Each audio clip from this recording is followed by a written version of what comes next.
Hello everyone and welcome back to another EV Geek podcast review. I am Joel, he is Sebastian, and today, courtesy of Everett GMC, we have the GMC Sierra EV Denali extended range. I got it all correct, right Sebastian? Yep. I got it correct. All right, so this thing is a beast. First off, this thing is awesome. Sebastian's had it for about 2 days now. He's got to play with it. Sebastian, some of your initial thoughts in driving this for about 12 hours. Tell us what you think about it. It's actually closer to 24 now, which 24, is awesome. yes, 24. Sorry. So, this thing looks awesome. The lighting signature up front is really cool. The interior is super nice, super comfortable. These wheels look awesome. They're 24-inch wheels. Huge, 70 psi. They're huge. Yes. And yeah, it's just so fun to drive. This has the vertical screen that GM is now doing on their GMC models that runs Android Automotive, and I kind of like the way it works better than I like the other horizontal screens for Android Automotive. Yep. And yeah, this thing has been a beast and a blast to drive around. As you can see, it's pretty dirty. We've had some fun with it the last 24 hours. So just like a normal review, we're gonna do the quick walk around of the outside, check out the inside, check out the tech, do a driver review, and then give you our final thoughts. So stay tuned, we'll be back with y'all shortly. All right, we are back. Sebastian, why don't we do a little quick tour of the outside of this Sierra EV Denali? Yeah, so hey, just first off, I'm so sorry, but it's filthy. It's a black truck. It rained, it stormed, it's impossible to keep clean. We tried to go down a dirt road to film, it didn't work, so yeah. Not even a dirt road, it was just a gravel parking lot. Loose gravel, yes. You're gonna make people get the wrong idea. Yes. It was a gravel parking lot. Yes. Anyway, so it is filthy, I apologize. Before it even rained, it was filthy with pollen. Yes. So it's a black truck. Welcome to springtime in Arkansas. Yeah. So first off, air suspension, which is great. Right now it's in the entry exit height, which is pretty dang low actually, and yet the truck is still gigantic. 24-inch wheels. So I think these look really good. They're inflated to like almost 70 psi, and that is one place. So when you're driving it, which you might notice this later when you drive, it can sometimes make it a little bumpier feeling. And my only reasoning for thinking it's the wheels is just because they're so massive and so big, high pressure. That said, this thing still rides amazing. Oh yeah. And we'll talk about it later. Yeah. Coming around, rides similar to kind of like almost like a regular truck does. Yeah. Yeah. Coming around. So this, of course, Denali. You do have these factory running boards, which help a lot for how large this vehicle is. You have proximity access on all 4 doors, which is really nice.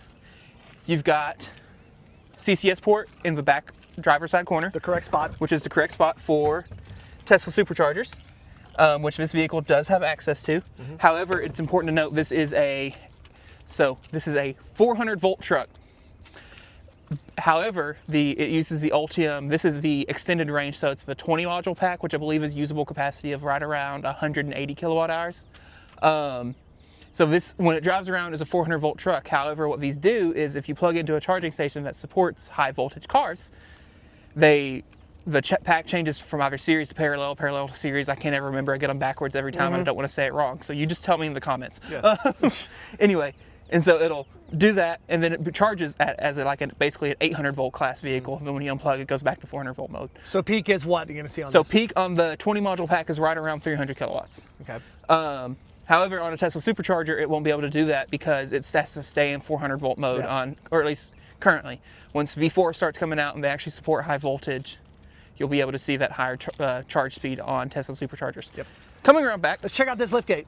This is a truck. It has the GMC, I believe they call it Multi-Pro tailgate, where you can do, typical stuff. Yep. I was really surprised to find out it's power down. It is not power up. Oh, okay. I was really kind of surprised by that. However, it does do, like I said, since it is the Multi-Pro, you can do that. Pull down. You've got this, so you can use like a little work surface. You fold it up, now it's your load stop. Yep. And then you can hit a button. And that load stop will come in handy a little bit when we show you the... So you have to do it. We can do with that back area. There we go. There you go. And now you have a step into the bed. And Sebastian is not king of the world. Yes. Additionally, though, this does have the GMC bumper as well, where you can just, if you need to just get something real quick, you've got your inset on both sides. Yep. While we're in the bed, I'm actually going to use this to stand closer. You have power outlets back here, which is really nice. I believe GM calls this power base. So you have a set of 20 amp outlets, and a 30 amp I just set off the car alarm. Yep. So what happens when you have stuff in your pocket and lean against it? Anyway, so and you have a 30 amp. So this is 2.4 kilowatt, 2.4 kilowatt. Yep. 7.2 kilowatt. And then you have your circuit breakers here. So if you trip one, you can reset them here. You also get a small storage pocket. That'd be good for any sort of adapters for these plugs. Because for example, this is a twist and lock connector, and you might need to plug in a 30 amp appliance that's not twist and lock. Yep. So that makes sense. You also have lights back here, which is nice. And you can go ahead and show this has the mid gate. It does. So it's a 60-40 split, so you can actually fold this down, remove the glass, and then I believe it's like over 10 feet from end of the tailgate to the back of the front seat. That's awesome. Which is impressive. Again, this is not a power up, so you do have to lift. Got to work your muscles a little. But yeah, and passenger side, not a whole lot to show off here. It's a lot of the same. Let's go ahead, let's check out the back seat real quick. Let's check out the back seat, which is going to be huge because... So I'll hop in real quick and kind of show you around. You have plenty of room to do it. Oh yes, I could put a whole family back here. So as you see, plenty of room. Back here looks like you have heated seats. Yep, heated seats and air vents. You do not get a tri-zone climate in this vehicle, so you have no individual, like you can't set a rear seat temperature. That's fairly normal on pickup trucks, but it is still something worth noting. You do have a 110 outlet as well as two USB-Cs. Yep, a little storage area to store our coffee that we have from Lavia's. And you've got your big glass roof.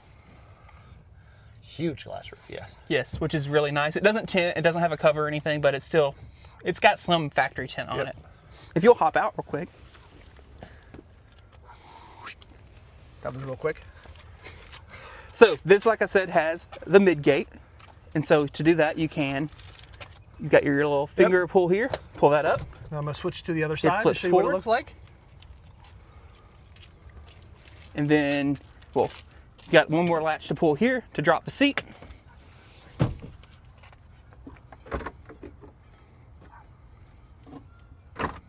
it is. Uh-oh. You gotta put them both down? It's stuck. Okay, so you have, So I'll come in here while you pull the other one down and show you this. So as you see, pulled the seat down. As you can see.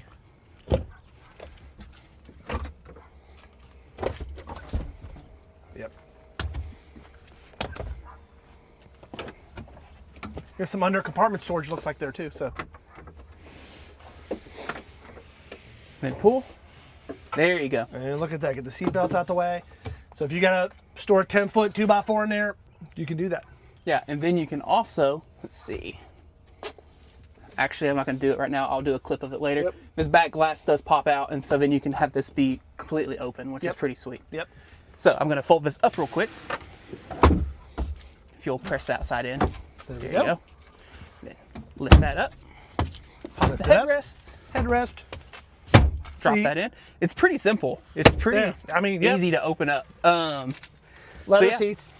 I don't have a whole lot else to talk about on the exterior of a truck. You do get a rear seat cup holder, and you have them on the back of the center console as well. Yep. Leather, seat pockets, all that's good to have. Yep. All right, so we're gonna hop in, check out the really cool infotainment and tech, and then we'll do I get to do the driving review. Yeah. Sebastian's already been driving this for a while. Stay tuned, we'll be right back. Before we hop inside, let's take a quick look at the front, because it's most likely going to be massive. Yeah, so this is one of the better button situations I've seen on the GMs with frunks. You don't have to hunt for it. It's right underneath the camera. Press it. It beeps. It does take it a second to start. Opens up. And you see plenty of room to store all of our podcasting equipment. Yep. And you have a 20 amp outlet here as well, which is nice. Yep. It's not quite as much power as you get in the front of a F-150 Lightning, but I do still appreciate that it's there because I believe like Rivian still doesn't have a power outlet in the front, and there's a couple other vehicles that don't. Now we'll head inside. Now we'll get inside. Interior review and tech review. Yeah. All right, finally inside of this GMC Sierra EV. Let's do a quick tour of the interior and infotainment, Sebastian. Yeah, so first off, tons of room. Oh yeah. Plenty of room. Tons of headroom, tons of knee room, tons of leg room. It's quite refreshing compared to some of the vehicles we've driven recently. Yes. You have wood dash. I like Feels that. really nice. Yes. Says Denali. You even got coordinates for Denali in the metal trim. Yep. Air vents everywhere. So yeah, so this whole row is air vents, but then where are the secret ones? And so then I have these two. And And I have 2 more down here. Yep. And there's one on each side, and they tilt towards the middle. You have these up here too. And then you have the ones for your defrost. Yep. Tons of air. You've got your digital rearview mirror, which this one's super high quality, super nice, and you can come in here and you can adjust the brightness of it. You can change the zoom level. You can change how. And as we say in every review, every car should have that standard. You can change the tilt of it. It's really nice. I really enjoy having it, especially on a vehicle this large. Coming around here, tons and tons of storage in the center. So you have your cup holders, you have a wireless phone charger, and it does work pretty well. You can also slide this out of the way, and you have a little cubby here with 2 USB-C ports and a 12-volt outlet. You can open this up, big old center console. It's a light back there. With a light and a USB-C. You can push that button, slide the cup holders back, and you'll see you have an even deeper pocket. And if you take this out, you can see it actually goes quite a bit forward too. Standard glove box as well. Standard glove box. Press the button, slide that back forward, and you've got little pockets here on the sides of the center console too that you can stick like some paperwork in. This has Super Cruise. Works great. I'll talk about that more when we do the driving part of it, but it has worked awesome. Heated steering wheel, of course, it's a Denali. What do you expect? You've got your regen paddle, next track, forward track, volume adjustments, all that is standard. Let's talk about the infotainment. So this is the GM Android Automotive system, and it works really, really similar to how it works in all the other GM vehicles, except this time it's vertical. Yes. And this is like a 16-point-something inch screen. It looks wider than the Ford F-150 Lightning vertical. I think it probably is, yes. And so this is kind of key up when you hit the home button, right? You get all your apps. So you have your vehicle status, drive modes, etc. So when you go to vehicle status, this is like other GM vehicles. It takes it a second to load that first time when you got your little fly around. You can click on and see tire pressures. You can see energy efficiency. Which we're getting 2.1, which is not bad. Yeah, but it's not bad. We'll talk about that in a second. Anyway, so you have all that, and then you can come in here, see it written out like that. Okay, it's 60 something, not 70, my bad. Energy usage, so what's being used for what. This is, again, very similar to your other GM vehicles. Here's your trip info, and you can take that, add it to the driver display if you would like, and it would pop up here on the left. So actually, I've put 108 miles on it today. Yep. And we've averaged 2.2. It's not bad. EPA is 2.1. And most of it has been highway. Most of it has been interstate driving. Yep. So yeah, not bad at all. And you can see the lifetime of the vehicle, 1.6 miles per kilowatt. Better than the 1.0 we were getting with the Hummer. Oh yeah. This does have one less motor than the Hummer we were driving. The Hummer we were driving was a tri-motor. This one's a dual motor. Anyway, so that's all standard stuff. You have your drive modes. So this is, again, like other Ultium vehicles, except you do have your hammer down here, which turns on the kind of the boost functionality to make it faster. The launch mode. I have been driving it around in my mode, and I've had it set to sport steering, tour suspension, adrenaline acceleration, no motor sound. Yeah. And so that way the steering's nice and tight, the suspension's pretty soft. You don't hear the loud noise with the GM. And you don't hear the fake noises. The GM has a very loud motor noise, fake motor noise. Yes. However, you do have your traditional drive modes as well. The graphics just look really cool on that. It does. Google Assistant, of course, like other Android Automotive cars, so you can talk to it and ask it to do certain things. I can be like, hey, Google, turn on my heated seat. Okay, turning on the seat heater for the driver. Turned on the heated seat. Yep. Very nice. I'm going to actually turn that back off because I don't need it. You can use it for navigation as well, too. You can use it for navigation as well. You've got your Play Store, so when you're signed into an account, you can go and download apps like Spotify, YouTube, Waze, etc. Come in here to charging. This, again, like other Ultium vehicles, you have your next charge. So this is where you set up your charge limits. So right now it was set to 100% because we're not at a home location. But you can set up a home location, etc. 75%, 80, all that. And it looks like it lets you go down to 50. Yeah, 50. That's what the normal GM cars do. Yep. So I'm going to take that back. You can also do your departure times and etc. You have your charge assist, so if you have an account, this will help you find chargers around you. You can set up your home charge schedules, and then you can come in here, and like the other GM vehicles, you have your ability to just on-demand precondition, saying a little message just like an athlete, etc. It'll also precondition along your route, as if you need charging. And actually, I saw that earlier. When I was driving earlier, I put in that I was going to Franklin's, and it came up on the screen and told me that it was monitoring and would precondition if needed. And all I did on Google Maps was type in Franklin's Energy, and it just did the rest automatically, which was really nice. You do have Alexa as well, which, anyway. This has the cool GM trailering stuff where you can create your trailer profiles, you can do trailer cameras, trailer blind spot monitoring, you have a trailer brake controller, all that's cool stuff. That's outside of my wheelhouse really, so I'll let you... We don't do a lot of towing. Yeah. It does some auto park stuff, which I've not tried yet. You have your climate menu, so this kind of just brings full screen. You also have all your climate buttons. Yes, you have, and it's hard buttons, which I really appreciate. So like bump and temperature, you just tap up and down. Yep. Super nice. Fan speed, auto, sync. You've got your heated seats, cooled seats, and this also brings up just this climate menu, so you just get it bigger. You have Wi-Fi hotspot, of course, audio, no Android Auto, Apple CarPlay, like the other GM vehicles, except for the Hummer and the Lyric. I know the Hummer, yes, and for sure. the work truck Silverado, not the expensive Silverado, the work truck Silverado. Yeah. Anyway, and so, but these are kind of the sources by default: AM, FM, Sirius, Bluetooth. I've been using Bluetooth these last couple of days, and it sounds actually pretty decent. I was a little concerned when I got in. I believe GMC advertises this as only a 7-speaker system, which is kind of low, especially on a modern like vehicle. But it actually sounds pretty decent to me. Again, wireless phone charger. So you have 2 in the front, right? 2 in the passengers and driver's side, 2 in the back, and then the sub. Yep. And then you have a shortcut for your controls, which you can also do here. And you'll see you have your heads-up display controls, dome lights, power window, traction control, auto park, fog lights, camera, power station. So this is the power outlets outside, so you can actually set up if you want to use it to turn the vehicle, have the vehicle on, or have the power outlets on while the vehicle's off. You can set up a timer, say, I only want it power for that long. How I want to allow it to get down to. Oh, you can actually set it to 0%. Wow. Wow, that's cool. You don't usually see that. Yep. Getting out of that. Rear steering and crab walk. We'll demonstrate that here in which we'll do that in a minute. Rear steer is a godsend on this thing because it's very large. You parked it with ease in a tight spot at lunchtime today. Yeah, I did, and it was in huge thanks due to rear steering. You can do Seymour controls. You get your door windows, which this is just your power window lockout again.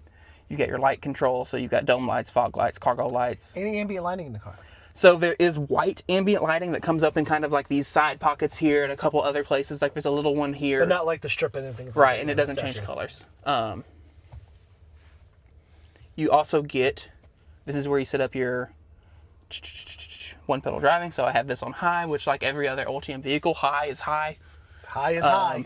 And I've actually really liked driving them like that. And it's consistent too, which is nice. So it feels the same whether you're at 100% state of charge or 2% state of charge, which is really, really nice. You can set up universal garage remotes, and you have auxiliary switches. So if you have any accessories like, I don't know, a winch or a light bar or something, you can tie it there. Coming out of this, not a whole lot else I want to talk about here. So these are kind of, this changes depending on what you're doing, which is nice. So like right now it's showing us how to turn a vehicle off or how to tell it that I want the car to stay on for at least 60 minutes.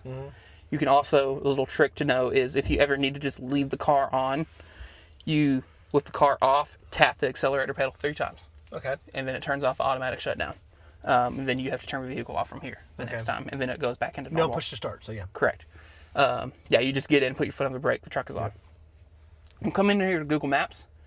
And so this works like Google Maps and every other Android automotive. We're not logged in, so it's demo mode. Yeah, it's in demo mode, and I'm curious. So this one actually has not been doing the route planning. And I believe it's because demo mode, because I know this does route planning. I think I'm the first person to have ever had it not do it. Yeah, it's not showing charge stops. However, the Android Automotive does do it. It either Google Maps needs to be updated, something. And since it's in demo mode, there's no account, it can't do it. Coming in here though, it does, if you go into settings, it does support over-the-air updates. And you can see it had one applied on March 4th. There you go. I think this is the first time we've seen a GM vehicle that shows it had an over-the-air update. Last time I checked for one was last night. Yep. So yeah, I was super happy to see that it has actually gotten an over-the-air update. And you come in here, you have all your stuff. So you have your Bluetooth connections, you have your vehicle settings, which there's a ton of. This does a drive, I kind of like it. You have to buckle up to drive. Yeah, that's one thing we noticed with the first Hummer that I looked at. That was one of the things I was like, why can't I drive? And because I was just trying to back it out of a garage and it would not let me go. Okay, I can see how that might be annoying. Okay. Yeah, especially if you're working for a car dealership, taking cars back and forth. Super Cruise. Yep. So as mentioned, it's pretty great. This does automatic lane changing. If it comes up in a car behind you, if it's moving slower, it'll automatically turn signal on, get over, speed up, get back over. And what we noticed, not only you noticed this, but I noticed in some of the groups, more mapped highways have been recently. So now 2-lane mapped highways. Like I said, you have Yeah. a 2-lane road to get to your house. It's, Yeah. it's a state highway. It was working with Super Yep, Cruise. non-divided highway, and it worked. You come in here too, you have tons of settings. This does a safety alert seat. So anytime there's something the car wants you to be aware of, instead of beeping and bonging or whatever, it actually just vibrates the seat. And it's actually really cool because like if you're in your turn your left signal on and there's something in your left blind spot, it vibrates the left side of the seat. If you cross a lane line on the right, it vibrates the right side. As you're backing up, it does kind of a whole seat. It's a really nice little feature. And it has all of the safety stuff that you would expect it to have. Coming in here, you have your lighting. So this is where you can tell it if you want it to do the animated approach lighting or not. We'll throw a clip in there of that because it's pretty dang sweet, especially at night.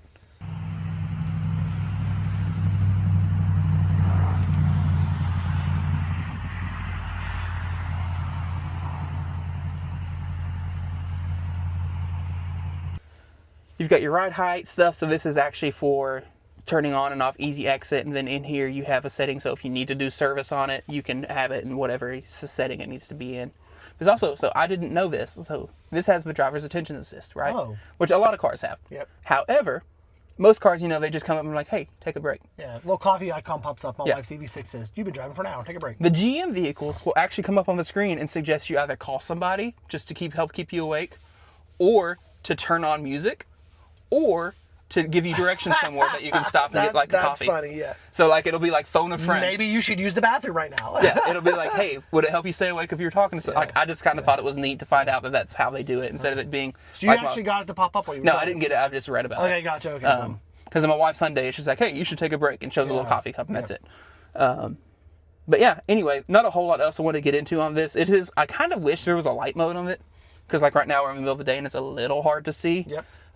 But that's not too bad. All right, I'm going to pass it to you. Do you want to show everyone the gauge cluster? Let me do this real quick. Okay, I sure. do appreciate, so I haven't really liked the split screen in any of the Ultium Android Automotive systems yet. However, it works really well on the vertical screen. Yes. Because you can actually have your map at the top, do your audio here, and then you can change this. I actually had this change instead of Google Assistant. I had it showing trip info. Yeah. But you can also, if you're someone who wants to do this, have drive mode down there, and then you have a very quick one-tap access to your boost function. Thor's hammer, yes. Which I cannot remember what GM calls it. I'm so sorry. We all just call it Thor's hammer. So yeah. But anyway, but I actually kind of like having it that way, which, anyway. But yeah, so I like this, you know, on the other ones, you get the maps kind of small, everything is like, you have enough screen real estate on this one to really do what you want to do. Let's go over here and pass this to me. There you go. And we'll look. So the screen, I apologize, it's a little hard to see because it's bright.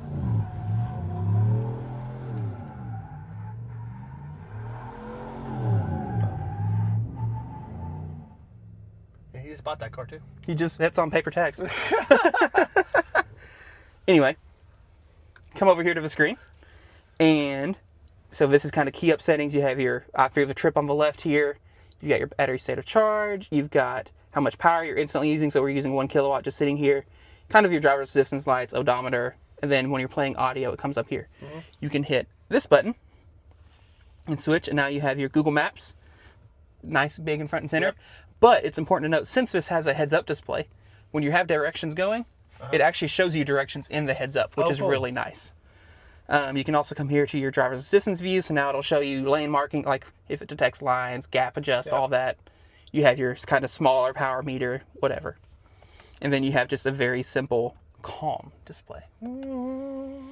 But yeah, coming back to the steering wheel feels great in the hand. You have your Super Cruise light strip up top. You've got your buttons, so these are your cruise control buttons. This is your gap, turn on Super Cruise. Regen paddle. You also have a up and down back here for previous and next track. On this side you have voice assistant, which if your phone is paired with Bluetooth and you press and hold, it's Siri. Otherwise it's the Google Assistant. Or I guess if you had your Android phone paired, it would also be Google Assistant. This kind of is a quick key to your audio. Heated seat, switch around with your display, answer, decline, go between radio presets, and then you have volume up and down on the back here. That took some getting used to with the volume on the up and down. But it's really intuitive once you get used to it. You also have Mega Stock, where you have your wiper controls and turn signals and everything. And then you have the typical Ultium pull and down for drive, pull up for reverse. Coming over here on the left of the steering wheel, you have your parking brake, suspension height, lane keep, tailgate, front, brightness. Here's your trailer brake controller. You can give it a pinch. You've got seat memory, and you can time memory 2 keys, which is nice. Window controls, failure standard, and you have power fold, of course. Yep. Really, not a whole lot else I want to show off up here. Yep. Other than, again, this is just a really good place to be. Yeah, it is. So, Joel, are you excited to go drive? We're going to switch seats and I'm going to drive this thing. Woo! Okay, see you in a bit. All right, real quick, I want to look at cameras. So you hit it there. You can also get to it from controls and camera. And so you have a 360 camera as expected. Right now, this is our front view. You can switch over to back. I do appreciate it does guidelines on both front and rear, and it will show you like as you turn. As you can see, I'm not pulled up far enough. Yeah, but as you turn, you can see it actually moves kind of around the car as well. You also get top down front, top down rear, towards the front, towards the rear. Towards the rear is a weirdly low quality, especially compared to towards the front. Yep. You also have your tow ball view, and you have a bed view. That's nice. Which is really nice. Yes. Anyway, I just wanted to make sure we show that off. And it's, you can also see here, it shows you your parking sensors automatically on the gauge cluster. I'm going to move up a little bit. So. And so, anyway. All right, y'all. So Joel is driving as we pull out of this parking lot and get out onto city roads. And so, Joel, I'll kind of give my synopsis after driving it for the last day. Sure, because it may take us a while to get out here. It's a little busy area. And then that'll give you time to start making some opinions and whatnot. So I picked this up yesterday around, golly. Lord, that's the region. Joel has to get used to the one pedal driving. So I picked it up yesterday around 3:30 and took it over here, drove around some, and then drove home. So first off, noise is pretty decent. It's a little noisy sometimes, and I think it might be because of the midgate, since the whole back end of the truck opens up. I think that does let a little noise in. However, it's not bad at all. No. Like I said, it's like riding in a normal... The suspension sometimes gets a little rough, but it's on 24-inch wheels, and I mean, it's a pickup truck. So it's not like... And when you're just cruising, though, it feels pretty solid. Yeah, it feels fine right now, but I'm only going 25 miles an hour. Yeah. So. Super Cruise has worked really well for me in the times I've used it. So I used it driving home yesterday, and it did really well on the interstate. Joel's got to figure out one pedal still.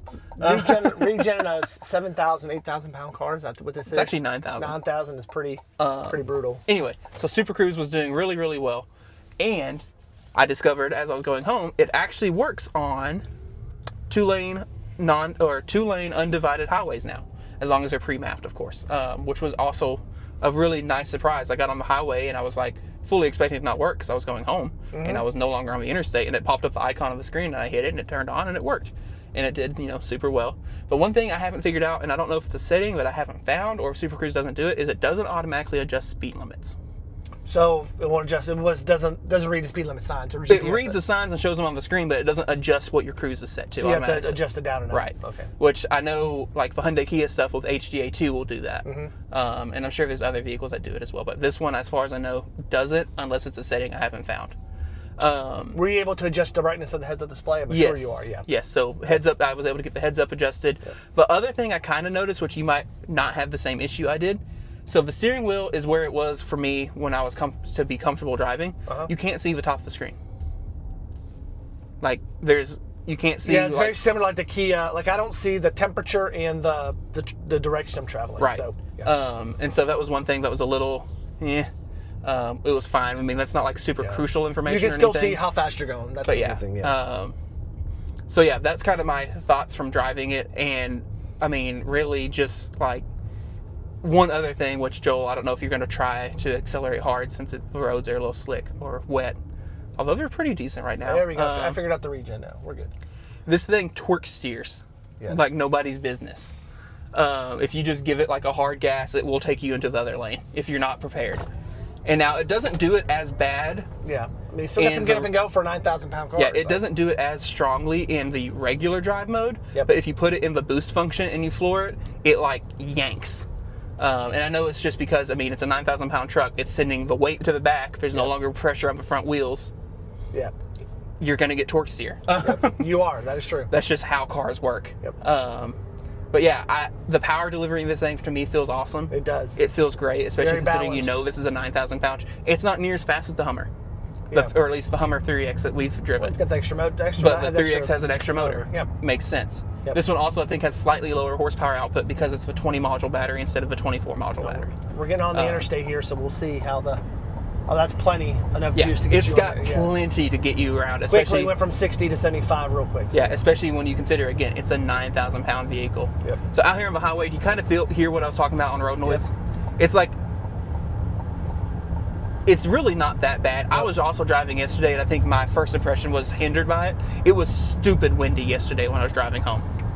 And so I don't know how much of that was road noise and how much was actual wind noise. Blue Cruise is on. Joel, not Blue Cruise, Super Sorry, Cruise. Super Cruise is on. Yeah, so you've got Super Cruise, you got your green icon, you've got your green light on the steering wheel, hands-free, and you can see, keeping a good safe distance. Speed limit 70, I got it set to 69, so we're good. Yep, and if you do it, it will automatically change lanes if you start approaching a car quickly, or if you tap the signal, it'll do an auto change. So And like we're if you going tap it to over, tap it. it will, voila. Now Joel, I think you did more than a tap, so you're gonna turn it back off, but you can just give it like a quick tap and it'll do it. I just did it again, quick tap. Looking for an opening, changing lanes. Very smooth. All right, Joel, so now I've done a lot of talking. Now you can start talking. So yeah, I actually think this drives nicer than the Hummer does. Oh, for sure. Yeah, I think this does a lot nicer, a lot quieter. Feels a lot bigger and bulkier than the Ford F-150 Lightning that we did. Yep. So yeah, so it's a bigger car. But yeah, it's really nice. I can get used to the Super. This is the first time I've really experienced Super Cruise because our last GM reviews, you just kind of driven them and got to experience Super Cruise. It's really nice. So yeah. Yeah. Of course, I would expect it to drive nicer than the Hummer because it's not on big mud tires. You can see we're doing an auto lane change now. This Yep. car did it on its own. Yep. And I really do appreciate too that once it passes this truck, it will get back over on its own. Yeah. So. Wrong one. That's the gap. Yep. Sorry. It's okay. I've done it a couple times. That's one thing that drives me insane is there's never consistency between cars. And so the buttons are always slightly in different like orientations and layouts. Yep. Coming over here, again, tons of room. I'm 6 foot tall, and I mean, You're not even touching. I can pick my feet up, and like it's plenty of room. Got plenty of headroom. This is a good place to be. Yeah. I mean, road tripping this car would be great. You'd be charging for a while, but I mean, in theory, like, I was yeah. So I was talking to our friend Doug earlier. Yep. And we were kind of talking about it. It's like it's a huge battery, so it would take a while to charge, but you can see we're automatically getting And back it noticed over. there's a car behind me, so it's moving over. So yes. Yep. But I don't need 400 miles of range. I don't. So I would, because I don't have a 400 mile bladder. We have kids that don't have 400 mile bladders. Right. So if I could add, say, 10 to 50%, Yep. and then just get on the road and go another 200 miles, I mean, you're doing. I just disengaged Super Cruise. Yeah. All right. I want to actually drive now. Yeah. And so that is one other thing I do want to address real quick. So Super Cruise, I've really liked using it. Sometimes the way it communicates is weird. Okay. So, for example, I really did appreciate earlier I was driving, and the Super Cruise was actually able to identify we were in a construction zone. Yep. It didn't disengage, but it did come up on the screen and said construction zone detected. Please, I'll throw a picture of it. I took a picture of the message. I'll put it on the screen. Yep. Anyway, I thought it was cool that it did that. However, there are times when it does decide to disengage because either it doesn't have mapping data or something about the road is off. Maybe a gap in the data or Right. something. Sometimes I feel like the way it behaves on the disengagement, it's inconsistent because sometimes when it has disengaged for me, it only disables steering, right?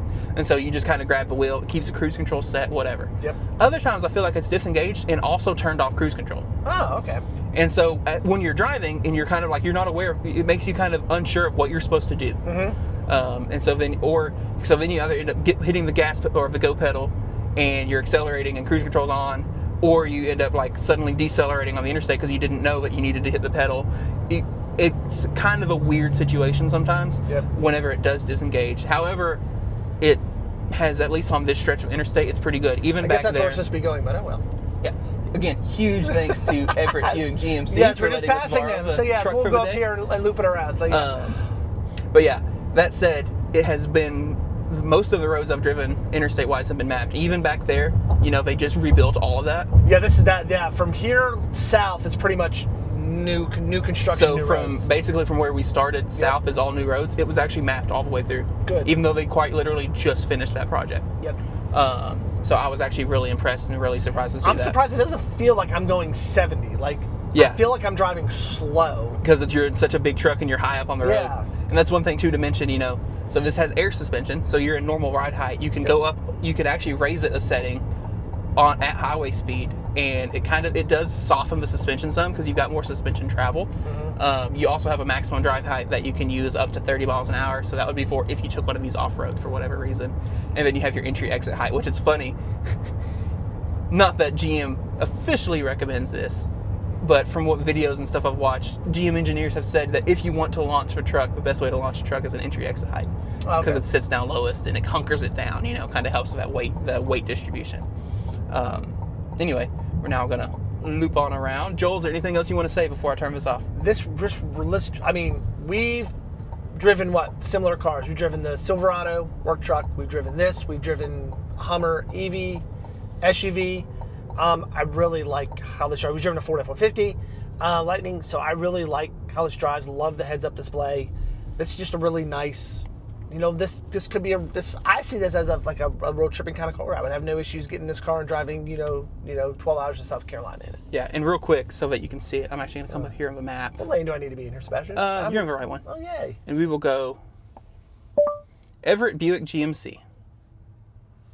Sure, Everett Buick GMC. Let's go. I'm going to turn her off. Yeah, we don't need and so to you can talk. see you've now have directions here on your gauge cluster, and you should be seeing them on It the says heads-up head display. southeast. Yep. And you'll notice on the bottom right of the heads-up display, it shows you your arrival time. 154. Yep. So really nice. I actually really like the integration. And when you're coming on the highway and you know you get the visualization on Google Maps, like what lanes you need to be in, it actually comes up with the heads up as well. Yep. And that was another spot when I was using Super Cruise earlier. There was one time it disengaged, and I think it was the truck's fault that it disengaged. It wasn't like a mapping data issue or anything.